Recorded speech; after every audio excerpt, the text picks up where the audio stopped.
introduction. Now for sustainable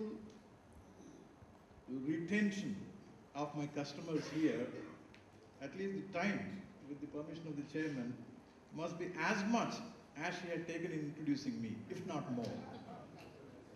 Now, first of all, as my predecessors also have mentioned, I also do come from a public sector, central public sector undertaking, where almost 40 years of my life I had spent in the steel industry, mostly.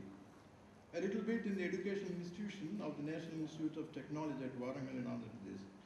Now, first of all, the retention in PSU, is it an issue?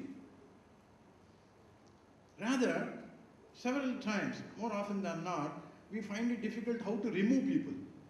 Retention is rarely an issue in public sectors, and particularly in the steel industry, and especially after the introduction of the, with the kind intervention and support from Mr. Bhaskar Chatterjee, Honorable Secretary, BPE, with the second pay revision, the amount of money that the PSU employees are getting is, in my humble opinion, phenomenal.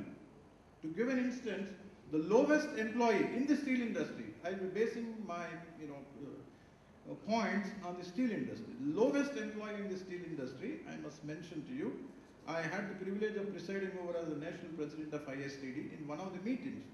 The West Bengal joint secretary level, my colleague, when I mentioned the lowest level, the CTC is 3.2 lakh. 3.2 lakh. A matriculate who joins my company, Rasli Ispat Nigam Visakhapatnam Steel Plant, gets 3.2 CTC. And the moment he gets selected, his value, if he is unmarried in the market, is 1 crore. 1 crore, remember. So in such circumstances, where is the question of retention? They would, at any cost, like to remain in the public sectors, particularly in the scenario that I just mentioned. Now, when it comes to attrition rates, the executive attrition rates is much below 1%. It is about 0.5%. And when you tell in the arena of the non-executive, it is less than 0.1%. And even in those days, when there was exodus in the Y2K syndrome, and in those days, hardly anybody left the Visakhapatnam Steel Plant. For this, there are some reasons. As very beautifully selected by Mr. Sharan, the Greentech Foundation, we make at Visakhapatnam the greenest steel. Steel looks great, but we make the greenest steel. When the Honorable Minister recently visited Visakhapatnam Steel Plant and we were conducting the visit, he was asking, where is the plant? We are only passing through the gardens. Where is the plant? Did you take them to the plant or not?